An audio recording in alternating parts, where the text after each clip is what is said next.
Dimanche du Saint-Sacrement du corps et du sang de Christ. Évangile de Jésus-Christ selon saint Marc. Gloire à toi, Seigneur. Le premier jour de la fête des pains sans levain, où l'on immolait l'agneau pascal, les disciples de Jésus lui disent « Où veux-tu que nous allions faire les préparatifs pour que tu manges la Pâque ?» Il envoie 2 de ses disciples en leur disant « Allez à la ville, un homme portant une cruche d'eau viendra à votre rencontre. Suivez-le. Et là où il entrera, dites au propriétaire, le maître te fait dire « Où est la salle où je pourrai manger la Pâque avec mes disciples ?» Il vous indiquera à l'étage une grande pièce aménagée et prête pour un repas. Faites-y pour nous les préparatifs. Les disciples partirent, allèrent à la ville, ils trouvèrent tout comme Jésus le leur avait dit, et ils préparèrent la Pâque. Pendant le repas, Jésus, ayant pris du pain et prononcé la bénédiction, le rompit, le leur donna et dit « Prenez, ceci est mon corps. » Puis, ayant pris une coupe et ayant rendu grâce, il la leur donna, et ils en burent tous. Et il leur dit, « Ceci est mon sang, le sang de l'alliance versé pour la multitude. Amen, je vous le dis, je ne boirai plus du fruit de la vigne jusqu'au jour où je le boirai nouveau dans le royaume de Dieu. » Après avoir chanté les psaumes, ils partirent pour le mont des Oliviers. Acclamons la parole de Dieu. Louange à toi, Seigneur Jésus. Le philosophe allemand Leibniz, qui vivait à la fin du XVIIe siècle, c'est-à-dire au temps de Louis XIV, pour vous situer les choses, était aussi mathématicien et il a posé une question essentielle et qui trouble toujours tous les chercheurs et les scientifiques. Pourquoi y a-t-il quelque chose plutôt que rien ? Ah oui, cette question évidemment concerne tous les éléments matériels qui nous entourent, mais elle peut également se poser pour nous. Pourquoi sommes-nous en vie plutôt que le néant ? Vous savez que ce que nous montrons aujourd'hui, c'est qu'il était quasiment improbable que la vie apparaisse. La probabilité pour que la vie apparût dans ce monde fallait des constantes précises, extrêmement précises, telles qu'elles sont aujourd'hui, ce qui fait que la probabilité que la vie apparaisse sur la Terre est infime, infime. Et voilà. Du coup, pourquoi sommes-nous en vie ? Et nous renvoie à la question fondamentale, mais c'est quoi la vie ? Qu'est-ce que la vie ?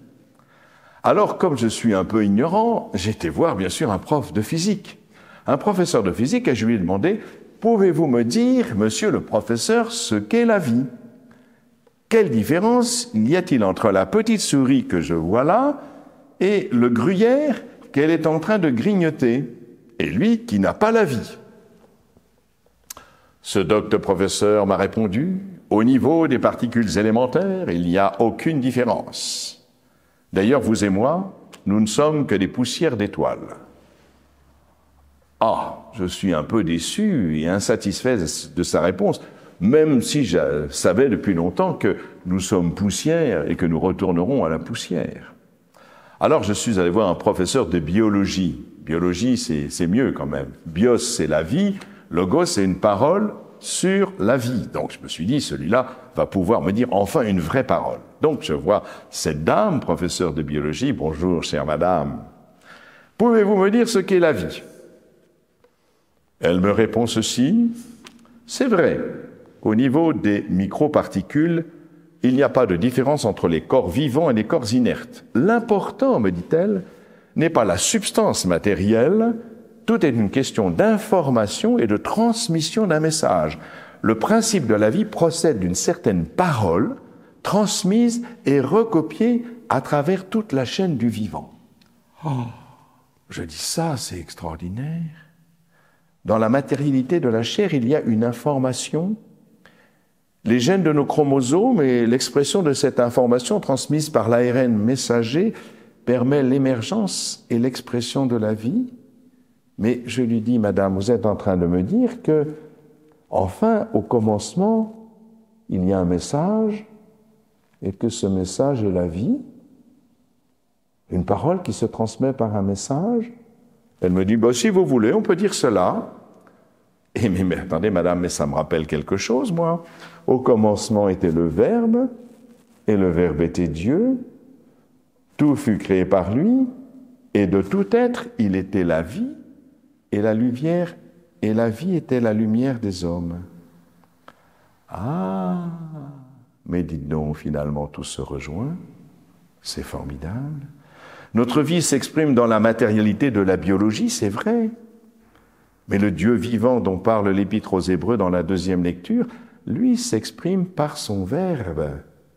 Et chacun de nous reçoit sa vie, il ne la décide pas. Vous n'avez pas décidé de vivre, frères et sœurs. Eh bien, d'ailleurs, c'est ce qu'on dit quand on est adolescent. On dit à ses parents, quand on veut les envoyer promener, « Je n'ai pas choisi de vivre », en les accusant de les avoir fait naître. Eh bien oui, c'est vrai, la vie ne vient pas de nous, c'est vrai. Mais à l'origine, il y a forcément quelqu'un qui tient sa vie de lui-même, qui est lui-même la vie. Et ce quelqu'un, c'est Dieu. Je me rappellerai toujours de cette dame, à peu près une 50aine d'années, à la sortie d'une messe, qui vient me voir et dit « Mais Monseigneur, c'est bien ce que vous dites, mais quand on n'a jamais été aimé, moi, mes parents ne me désiraient pas, ils ne m'ont jamais aimé, et personne ne m'a jamais aimé jusqu'à aujourd'hui, alors pourquoi je vis ?»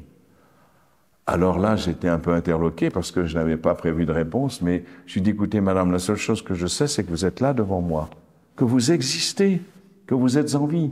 Et si vous êtes là devant moi et que vous existez, c'est que quelqu'un a voulu que vous existiez. Et ce quelqu'un, évidemment, c'est Dieu. Et qu'il a voulu que vous existiez de toute éternité parce qu'il a une vision sur vous. Il attend quelque chose de vous. Et surtout, il vous aime depuis toujours et pour toujours. Et voilà ce qui nous est donné. Nous sommes nés par le baptême, nés à la vie éternelle. Vous connaissez votre date anniversaire, évidemment, du jour où vous êtes apparu au monde. Est-ce que vous connaissez la date de votre baptême, où vous êtes entré et vous avez reçu la vie éternelle? C'est pourtant important. Voilà ce qu'il faudrait fêter un peu. Et la vie éternelle, c'est Dieu qui se communique par son Verbe. Et vous comprenez maintenant pourquoi Jésus nous dit, dans la matérialité du pain devenu son corps, « Ceci est mon corps. Ceci est mon corps. » Oui, c'est la matérialité du pain. Oui, c'est la matérialité du vin. Mais au-delà, il y a une parole qui vient et qui transfigure tout, qui fait que ce pain devient vraiment son corps et que ce corps vient en nous pour nous nourrir. Ce n'est pas comme les aliments que nous transformons en notre corps. Non, non, c'est ce corps qui nous transforme en lui. C'est tout à fait autre chose. Il nous communique sa vie, en fait, comme une maman qui allaite son enfant. Elle lui donne sa substance. C'est normal que Dieu nous donne aussi sa substance pour nous faire vivre de sa vie, c'est-à-dire la vie éternelle.